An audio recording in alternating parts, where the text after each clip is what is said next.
말씀을 같이 보시겠습니다.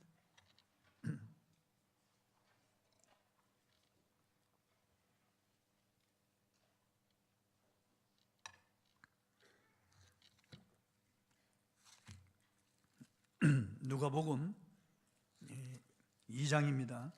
1절로 7절 제가 봉독하겠습니다. 그때 가이사 아구스도가 영을 내려 천하로 다 호적하라 하였으니 이 호적은 구레뇨가 수리와 총독이 되었을 때 처음 한 것이라.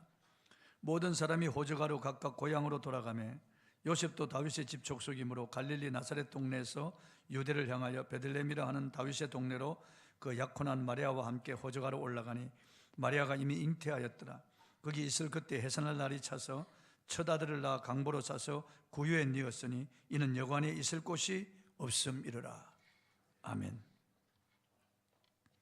하나님이 이 땅에 오셨는데, 이런 제목으로 오늘 말씀을 통해서 은혜를 나누겠습니다.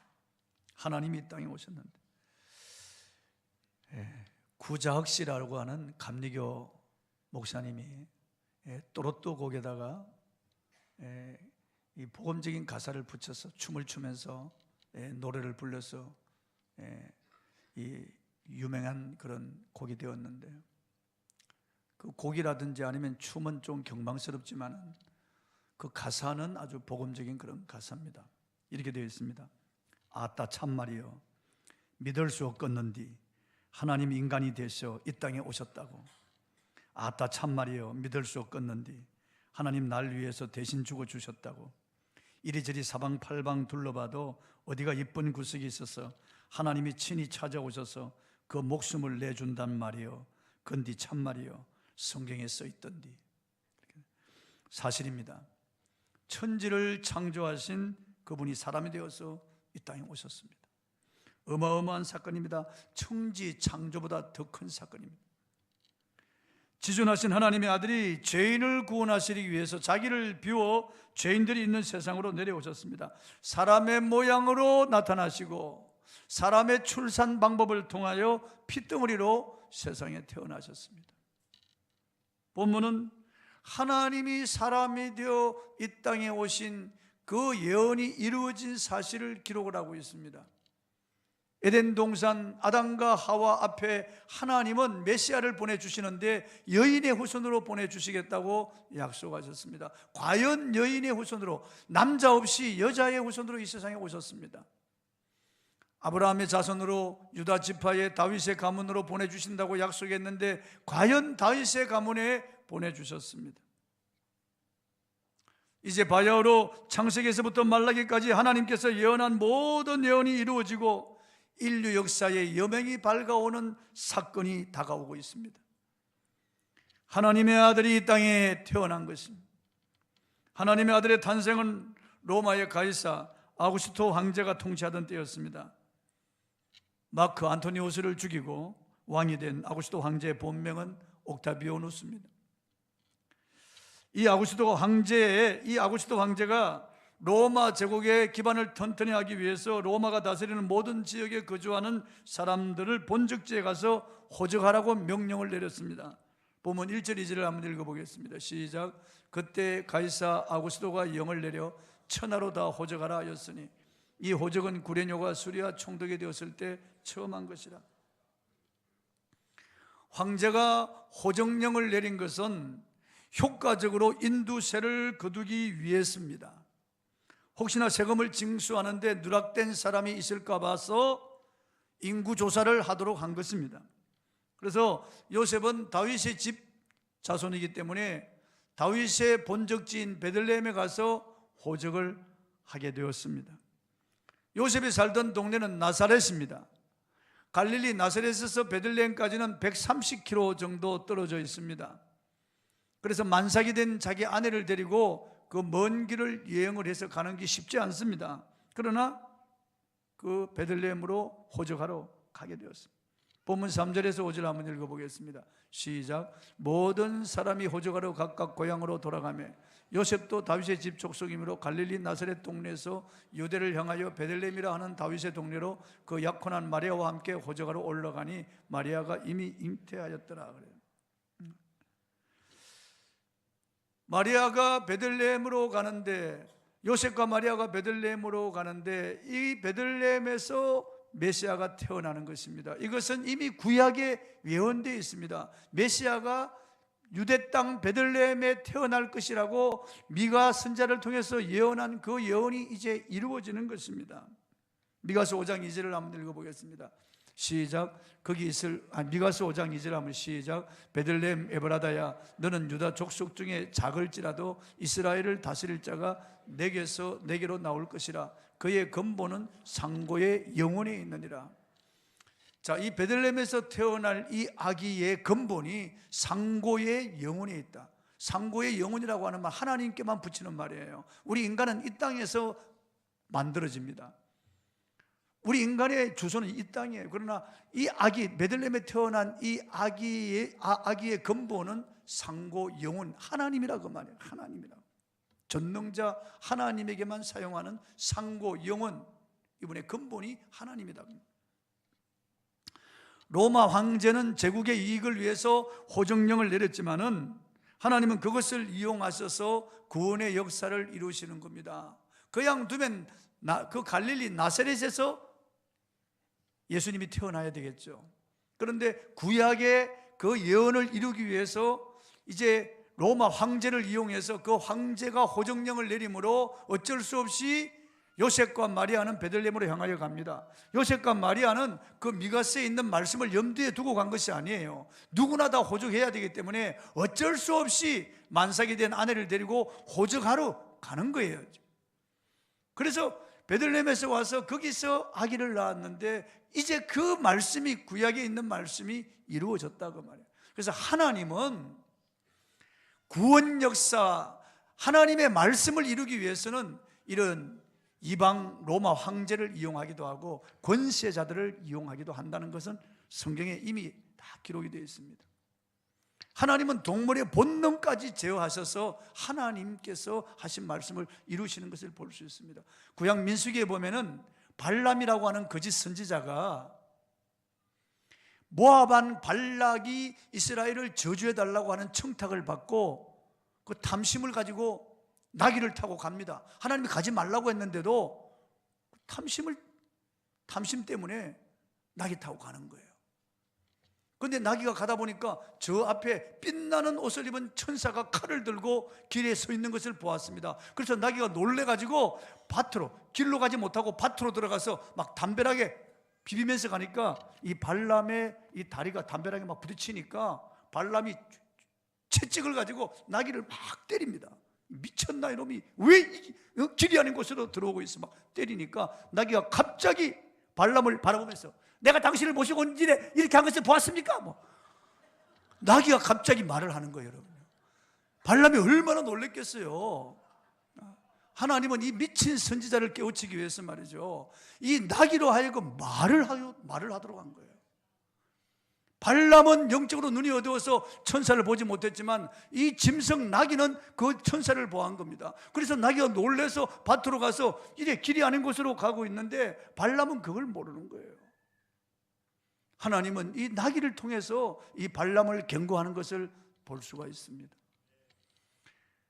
예수님께서 베드로에게 너 지금 가서 낚시를 해서 처음 올라오는 물고기 입을 열면은 동전 한 세겔이 나올 것이다.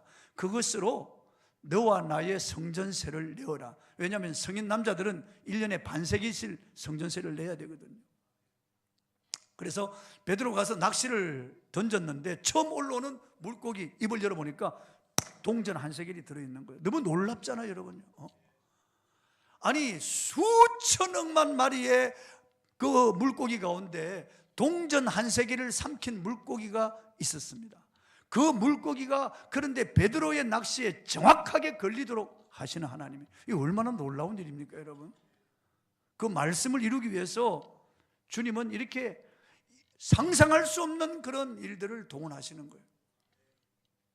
예수님 베드로에게 내가 오늘 닭 2번 울기 전에 3번 나를 부인할 것이라고 했습니다. 그런데 베드로가 정말 예수님이 신문받는 가야바의 뜰 그 문 앞에서 어린 여자에게 3번 부인합니다. 3번째 저주했을 때 닭이 2번째 회를 칩니다. 2번째 우는 거예요. 꼭게요 하고 닭이 우는 거예요. 예수님 말씀을 이루신 거예요. 그러니까 닭의 그 본능을 주님이 제어하셔서 딱 베드로가 3번 부인할 때 닭이 딱 2번째 우는 거예요. 얼마나 놀랍습니까, 여러분? 하나님은 그분이 말씀하신 것을 반드시 이루십니다, 여러분. 어떤 경로를 통해서 어떤 방법을 통해서든지 하나님은 당신의 말씀을 반드시 이루고야만 하는 거예요. 여호와 입에서 나간 말씀은 반드시 이루고야 돌아온다고 그랬습니다. 그러니까 미가 선지를 통해서 벌써 오래전에 메시아가 베들레헴에 태어날 것이라고 예언되었는데, 하나님은 로마 황제를 이용해서 이 요셉 부부를 베들레헴으로 보내서 거기서 태어나게 하시는 거예요. 놀라운 일입니다. 본문 6절 7절 한번 읽어보겠습니다. 시작. 거기 있을 그때 해산할 날이 차서 첫 아들을 낳아 강보로 싸서 구유에 뉘었으니 이는 여간에 있을 곳이 없습니다. 요셉은 만삭이 된 아내를 데리고 베들레헴에 도착했지만 아내와 함께 아기를 낳을 방 한 칸이 없었습니다. 요셉은 방을 구하기 위해서 이 여간방 저 여간방 문을 두드렸을 겁니다. 그런데 여관 주인이 나와서 삐끔 내려다보고는 매몰차게 거절합니다. 이미 방이 다 찼다는 거예요. 아마 여관에는 로마 관리나 부자들 그리고 또한 종교 주자들이 그 방을 다 차지하고 있었을 것입니다. 하늘의 왕께서 왔는데 저마다의 이익과 욕심 때문에 방을 내주지 않습니다. 그래서 산통이 시작된 이 산모를 돌아보질 않습니다. 가난한 요셉으로서는 이제 더 이상 방을 구할 도리가 없습니다. 여러분, 그런데 요셉이 불가능하다고 하늘 아버지께서도 불가능했을까요? 하나님의 아들을 이 세상에 보내시는데, 하나님의 아들이 사람이 되어서 태어나는데 하나님께서 아니 방 한 칸 예비하지 못했을까요? 하나님께서는 그의 아들을 보내기 전에 수많은 선자들을 통해서 이미 예언했는데, 하나님의 아들이 이 세상에 태어나기 전에 6개월 전에 이미 그 길을 닦는 선지자 세례자 요한을 하나님이 준비시켜서 보냈는데, 아니 하나님이 방 한 칸 준비하지 못했을까요? 하나님이 능력이 없어서 그의 아들을 마구간에 태어나게 하셨을까요? 아닙니다. 하나님이 이 메시아가 마구간에 태어나도록 한 그 이유가 있기 때문에 그렇습니다. 무엇입니까? 그때나 지금이나 예수님을 거부하는 사람들이 있다는 거예요. 아무리 방이 없다고 할지라도 곧 출산할 임산부가 방을 찾는데 없다고 하는 것은 너무 야박하고 냉정합니다. 이런 상황에서는 자신의 방이라도 내어주어야 마땅할 것입니다. 하지만 만삭의 마리아를 본 여관 주인도, 그리고 먼저 여관에 투숙한 손님들도 자신의 방을 대신 사용하라고 양보해주는 사람이 없었습니다. 자신들도 모르는 사이에 그들은 이 땅에 오신 하나님의 아들을 거부하는 거예요. 하나님의 아들을 거절하고 말았습니다. 그 당시 유대를 통치하던 헤롯 왕은 동방 박사들로부터 유다의 왕 즉 그리스도가 탄생했다는 말을 들었습니다. 그 말을 듣고 헤롯 왕은 대제사장과 서기관들을 모아놓고 그리스도가 어디서 나겠느냐고 물었습니다. 그리고 서기관들로부터 유대 베들레헴이라고 하는 말을 듣고는 측근을 불러서 베들레헴과 그 주변에 있는 2살 아래 아이들은 모두 죽이라고 명령했습니다. 그래서 끔찍한 참변이 벌어지는 거예요. 당시 종교주자들도 그리스도가 탄생했다는 말을 듣고도 예수님을 찾으려 한 것이 아니고 헤롯의 만행에 침묵으로 동조했습니다. 여관에 있을 곳이 없어 마구간에 태어나시고 말먹이통 구유에 누이신 예수님의 모습은 죄인들을 구하려고 이 땅에 오신 하나님의 방문을 거부했던 이 죄인들의 모습을 보여주고 있습니다. 그때나 지금이나 죄인들에게는 예수 그리스도를 받아들일 마음에 방이 없는 거예요. 오늘 수많은 사람들이 방이 없어요. 예수님을 거절하는 거예요. 이 세상 것이 가득 찼기 때문에. 장가들이 있으니 가지 못하겠다. 소 5개를 시험하기 위해서 가야 되겠다. 시장에 가야 되겠다. 세상에 이런 모든 것들 때문에 하나님의 아들 그리스도를 지금도 거부하고 있는 거예요. 그러나 약하고 소외되고 천한 자들, 사람들로부터 인정받지 못하던 이런 사람들의 친구가 되어 주시기 위해서 하나님의 아들이 마구간에 태어나신 거예요. 예수님은 하늘의 왕이요 만왕의 왕이요 만주의 주가 되시는 분입니다. 그 예수님이 태어나시기 가장 합당한 곳은 왕궁일 것입니다. 그런데 그분이 왕궁에 태어나지 아니하고 이 천한 마국간에 태어나신 것은 누구나 찾아볼 수 있도록 마국간에 태어나신 거예요. 저 이방인 동방의 박사들, 유대인들이 상종하지 않는 그런 이방인들도 와서 찾아서 경배하고, 목동들 천한 그런 신분의 사람들도 와서 주님을 경배할 수 있도록 주님은 마국간에 태어난 거예요.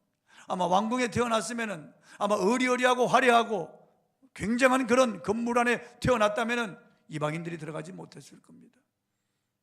이렇게 천한 신분의 목동이 들어가서 경배하지 못했을 겁니다. 예수님이 마국간에 태어나신 것은 자신을 낮추시고 이런 천한 사람, 약한 사람, 가난한 사람, 병든 사람, 소외받는 사람, 이런 사람들이 예수님을 친근하게 만날 수 있도록 주님께서 마국간에 오신 거예요. 예수님 마태복음 11장 28절 이하에 수고하고 무거운 짐진 자들아 다 내게로 오라. 내가 너희를 쉬게 하리라. 내게로 와서 내 멍에를 메라. 이는 내 멍에는 쉽고 내 짐은 가벼우라. 나는 마음이 온유하고 겸손하니 내게로 와서 내 멍에를 배우라고 말씀하시오. 내 멍에는 쉽고 내 짐은 가벼움이라.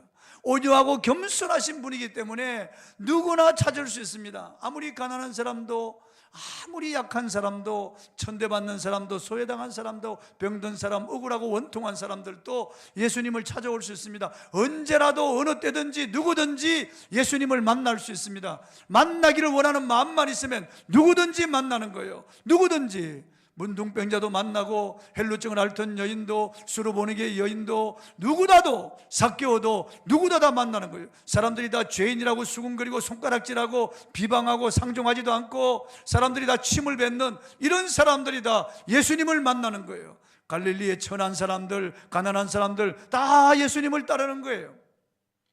화려하고 어리어리한 집에 사는 사람들, 그리고 그 당시에 떵떵거리던 부자들, 종교주자들 예수님을 거절했습니다.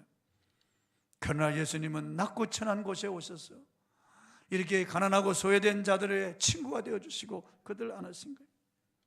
빌립보서 2장 6절 8절 한번 읽어보겠습니다. 시작. 그는 근본 하나님의 본체시나 하나님과 동등됨을 취할 것으로 여기지 아니하시고 오히려 자기를 비워 종의 형체를 가지사 사람들과 같이 되셨고 사람의 모양으로 나타나사 자기를 낮추시고 죽기까지 복종하셨으니 곧 십자가에 죽으십니다. 예수 그리스도 이분은 내가 만나고 싶다고 해서 만나지는 그런 분이 아닙니다. 하늘의 천군 천사가 경배하던 지존하신 분입니다. 그분이 스스로 낮아지셔서 우리에게 오지 아니하면 우리는 그분을 만날 수가 없습니다. 그분에게 나아갈 수도 없고 그분의 영광을 볼 수 있고 그분 앞에 설 수가 없습니다. 그런데 그분께서 짐승의 분뇨 냄새가 가득한 어둡고 침침하고 추운 그 마국간에 그 말똥과 소똥 그리고 지린내가 진동하는 그곳에 태어나서 끝질끝질한 강보에 쌓여서 구유에 이렇게 뉘어진 것은 아무리 추하고 더러운 사람의 마음에도 들어가시겠다는 그분의 의지입니다. 짐승 같고 짐승보다 못한 사람일지라도 주님은 그 마음속에 들어가시겠다고 하는 것을 우리에게 보여주시는 거예요. 하나님이 구약에서 자신을 나타내실 때 말이에요, 시내산에 주님이 강림하셨는데 천둥 번개와 함께 구름이 자욱하고 불 가운데 하나님이 강림하시는데 이스라엘 백성들은 볼 수가 없습니다. 죽을까 하여요. 너무나 두렵고 너무나 영광스러워서 하나님이 직접 자기에게 말씀하지 못하도록 모세를 통해서 중개해달라고 부탁하고 자기들이 하나님을 배울 수 없다고 부들부들 떱니다. 그런 하나님이세요. 하나님이 성전에 강림하실 때도 성전의 연기가 자욱하고 모세 섰던 사람들이 다 엎드러집니다. 감히 볼 수 없는 지존하신 하나님이신데요, 그분이 우리와 같은 사람이 되어서 낮고 천한 마국간에 태어나신 거예요. 우리의 벗이 되어 주시려고요. 누구나 만나 주시려고요. 그 누구든지 주님께로 올 수 있도록 만들어 주시려고. 영광의 하나님, 천사가 경배하던 그분이 마국간에 태어나신 거예요. 아기 모습으로 피덩어리로 태어나서 대략 피를 닦고 그냥 거기다가 올려놓은 거예요. 이 놀라운 은혜는 누구라도 가까이 할 수 있고, 누구라도 배울 수 있고, 누구라도 만나볼 수 있고, 들여다볼 수 있고, 안아볼 수 있고, 함께 할 수 있는 친근한 하나님으로 오신 거예요.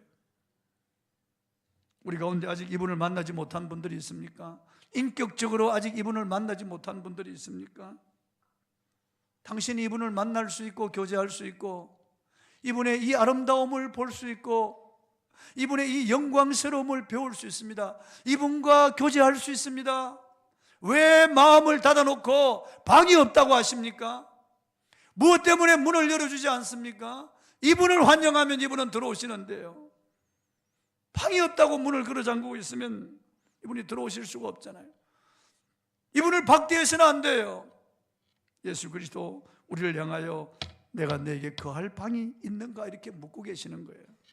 요한계시록 3장 20절을 한번 읽어보겠습니다. 시작. 볼지어다 내가 문 밖에 서서 두드리노니 누구든지 내 음성을 듣고 문을 열면 내가 그에게로 들어가 그와 더불어 먹고 그는 나와 더불어 먹으리라. 아니, 이거 읽으시는가 안 읽으시는가? 내 귀에는 소리가 안 들리는 것 같아요. 내가 좀 귀가 난청이라서 그렇나? 다시 한번 드리고 시작. 볼지어다 내가 문 밖에 서서 두드리노니 누구든지 내 음성을 듣고 문을 열면 내가 그에게로 들어가 그와 더불어 먹고 그는 나와 더불어 먹으리라. 아이고, 심한 난청은 아니네. 그래도 이건 불신자들을 향하여 하신 말씀이 아닙니다. 라오디게아 교인들을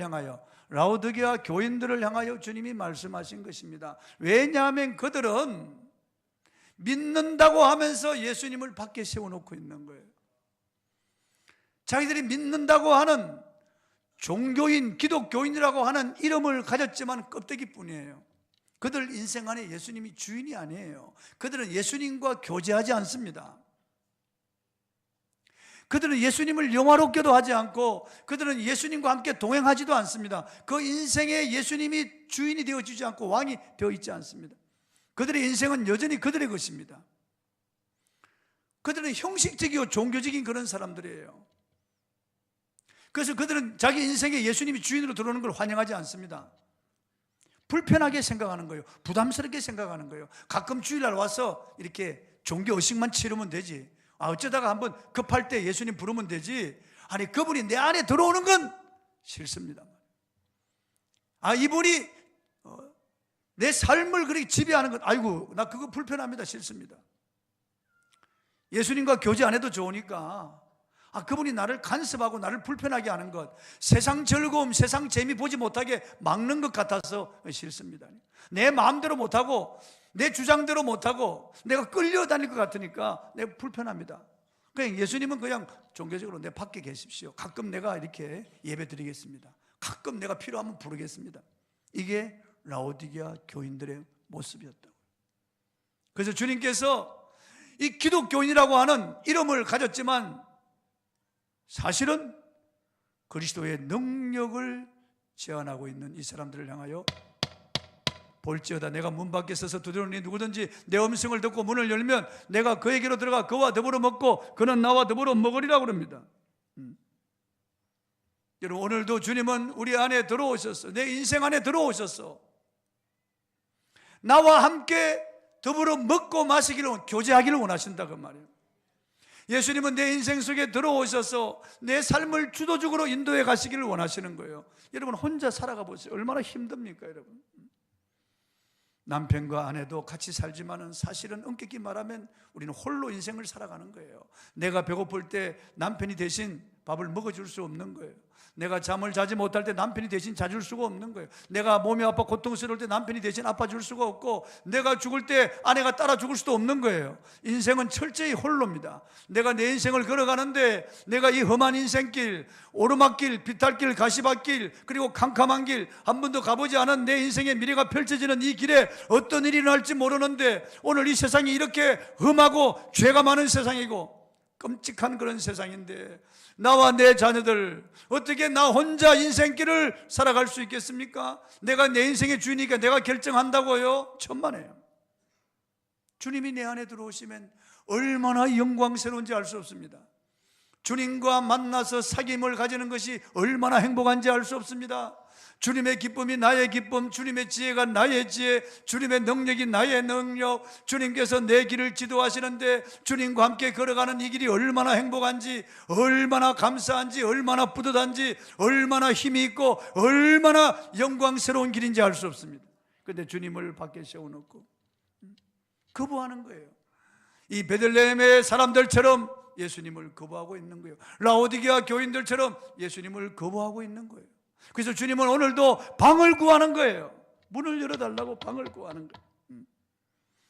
나에게 들어오셔서, 내 인생에 들어오셔서 나를 도와주시고 나를 위로하시고 나에게 힘을 주시고 능력을 주시고 나를 새롭게 하시고 나를 사람들 앞에 돋보이고 존귀롭게 만들어 주시고 내 인생, 내 가정, 내 자녀들을 위대하게 만들어 주시기를 원하시는 주님께서 어디 하나 나를 불편하게 하는 적이 있습니까, 여러분? 예수님을 인격적으로 모신 사람들 그 얼굴이 다릅니다. 벌써 그 사람의 가정에 가면 가정이 너무 밝아요. 가정이 부드러워요. 따뜻해요. 그 자녀들이 너무나 밝아요. 예수님을 인격적으로 모신 사람들은 신앙생활하는 것이 너무 행복해요. 찬송을 불러도, 기도해도, 예배를 드려도, 헌금해도, 봉사해도 그 사람들은 행복하다는 거예요. 예수님을 인격적으로 인생의 주인으로 모시고 그분과 함께 살아가는 사람의 발걸음이 어떻게 그렇게 가벼운지 알 수 없습니다. 그러나 기독교인이라고 하지만 예수님을 여전히 내 인생의 주인으로 모시지 않고 그냥 종교적인 예수로 그냥 가끔 찾는 이런 사람들은 발길이 무거워요. 얼굴이 밝지는 못해요. 무엇이든지 힘들어해요. 헌금할 때도 그렇게 인색이에요. 모든 것이 다 예배를 드릴 때라도 그 예배 한 시간이 그렇게 그 사람에게 힘들어요. 성도와의 교제도 즐겁지 않습니다. 교회 모든 행사와 봉사도 그렇게 즐겁지 않습니다. 그런데 예수님이 내 인생에 들어오시면 얼마나 우리 인생이 밝아지고 얼마나 즐겁고 행복한지 알 수 없습니다, 여러분. 저는 여러 나라를 다니면서 많은 교회에서 집회를 하고 그들의 간증을 들어보지만은 진짜 인격적으로 예수님을 만난 사람들은 달라요. 그 사람의 가문이 달라요. 그 사람의 인생이 달라지는 거예요. 여러분, 예수님이 오셔서 간섭하고 우리를 불편하게 하는 분이 아니에요. 도와주시는 분이에요. 행복하게 해주시는 분이에요. 치유하시고 회복시켜 주시는 분이에요. 여러분의 자녀를 책임지시는 분이에요. 여러분의 의식주와 여러분의 삶 전체를 그분이 책임지시는 거예요. 볼지어다 내가 문 밖에 서서 두드리니 누구든지 내 음성을 듣고 문을 열면 내가 그에게로 들어가 그와 더불어 먹고 그는 나와 더불어 먹으리라. 한 가족이 되어주신다는 거예요. 이분처럼 좋은 친구가 어디 있나요? 이분처럼 친근한 가족이 어디 있나요? 모든 것 다 맡길 수 있고 다 의논할 수 있고 이분이 다 맡아주시고 조금도 부담스럽지 않습니다. 그런데 왜 이분을 바깥에 세워둬요? 베들레헴의 그 사람들처럼, 주민들처럼 문을 열어주지 않는 거예요. 환영하지 않는 거예요. 환영하지 않는 거예요. 그래서 마국간에 태어나는 거죠. 이분이 마국간에 그 더러운 곳에 태어나는 것은 아무리 더러운 사람의 마음에도 들어간다는 거예요. 독충 같은, 버러지 같은 사람의 마음도, 짐승 같은 사람의 마음에도 들어가셨다는 거예요. 그리고 이분은 지금도 우리에게 방을 요구하시는 거예요. 그때 투숙했던 사람들, 여관 주인들처럼 거절하지 마세요, 여러분. 주님은 우리를 도와주시기 위해서 지금도 내 인생에 주님께서 나를 돕기 위해서 문을 열라고 하시는 거예요. 그분은 우리의 모든 연약함을 다 체험하셨어요. 전부 체험했다고 말해요. 체험했다고 말해요. 그분은 마국간에 태어나셨어요. 살아가면서 집 한 칸, 방 한 칸이 없었습니다. 여우도 고리 있고 인자도 공중에 나는 새도 깃들 곳이 있는데 인자는 머리 둘 곳이 없다. 방 한 칸 없었어요. 죽을 때도 남의 무덤을 빌려서 장사 지냈어요. 그래서 가난한 사람들의 마음을 너무 잘 알아요, 그분은. 친아버지 없이 태어났습니다. 하나님 아버지가 친아버지니까. 요셉은 어부아버지죠. 그래서 아버지 없는 사람의 고통을 다 체험했습니다. 사람들은 마리아의 아들이라고 놀려, 사생자라고 놀렸어요. 예수님 목수일을 하시며 가족들을 부양하심으로 그 가난한 사람들의 그 아픔, 힘들게 살아가는 사람들의 그 아픔을 다 체험했습니다.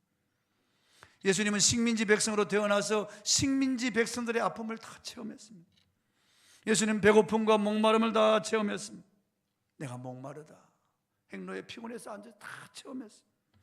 많은 박해를 받으셔서 박해받는 사람을 도우십니다. 가까운 사람들에게 배신당하여 배신당한 사람들의 아픔을 다 체험했습니다. 매맞음과 헐벗음과 수치와 부끄러움을 다 겪어보시고 죽음까지 다 겪어보셨기 때문에 인간이 당할 수 있는 모든 아픔과 고통과 괴로움과 모든 슬픔과 수치와 모든 억울함과 모든 박해와 모든 배신과 모든 부끄러움을 다 겪어보시기 때문에 우리를 넉넉히 도우실 수 있습니다. 누구든지 그분은 도우실 수 있어요. 인간이 겪을 수 있는 모든 시험, 모든 고난, 모든 슬픔, 모든 아픈 괴로움을 다 겪어보신 이분이 마국간에 태어나셨어요. 그리고 다 겪어보시고 오늘 우리에게 방을 요구하시는 거예요. 하나님이 이 땅에 오셨는데 방이 없어서 마국간에 태어나서 구유에 누워있었습니다. 영적인 깊은 의미가 있는 거예요. 거부하는 사람들이 있습니다. 천한 사람, 이방인, 소외받는 사람 다 주님께서 맞아주신다는 거예요. 지금도 주님은 우리에게 방을 요구하시는 거예요. 예수님은 집 밖에서 잠깐 대화하다가 떠나가는 셀즈맨이 아닙니다. 잠깐 초대받아 와서 용무 마치고 돌아가는 손님이 아니라 우리 안에 들어오셔서 우리와 함께 먹고 마시며 살면서 우리 인생길에서 나를 도와주시겠다는 거예요. 나를 영화롭게 해주시겠다는, 영광스럽게 존귀하고 보배롭게 만들어 주시겠다는 거예요. 진짜 예수님을 모신 사람, 정말 인격적으로 만난 사람들은 달라요. 너무 행복하다는 거 예수님 때문에. 그 자기 자녀들에게 예수님 없이면 죽을 듯이 그렇게 가르칩니다. 예수님 없이면 죽을 듯이 말이에요. 정말 예수님이 보배다, 예수님이 최상이다, 최고다, 예수님이 제일이다, 예수 그리스도 없으면 우리는 흙이다, 예수 그리스도 떠나면 우리는 정말 비참해지는 거다, 오직 예수다, 오직 예수. 자녀들에게. 그런데 그리스도를 인격적으로 만나지 않은 사람, 자녀들이 예수를 안 믿고 교회 안 나가도 별로 그렇게 신경을 안 써요.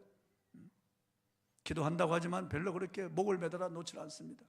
손가락을 끊어서라도 자식들이 나오게 해야 되고 가족들이 나오게 해야 되는데 피눈물을 흘려서라도 이 좋으신 주님과 인격적으로 만나도록 우리가 도와줘야 되는데, 정말 예수님을 우리가 인격적으로 만났다면 우리 삶의 우선순위를 그분께 드려야 할 것입니다. 할렐루야. 방을 요구하시는 겁니다. 문을 열라고 하시는 거예요. 하나님이 이 땅에 오셨는데, 십자가로 우리를 구원하시고 부활하셨는데, 하늘에 오르시고 성령을 보내셨는데, 지금도 두드리시는데 문을 여시길 바랍니다.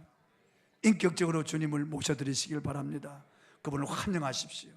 그분을 영광스럽게 하면 여러분도 영광스럽게 됩니다. 그분을 높이면 여러분 높여주십니다. 그분을 가장 앞자리에 모시면 여러분을 가장 앞자리에 모실 것입니다. 그분께 드리면 그분이 여러분에게 주실 것입니다. 여러분, 넘치는 것으로 채워주실 것이에요. 찬송하십시오.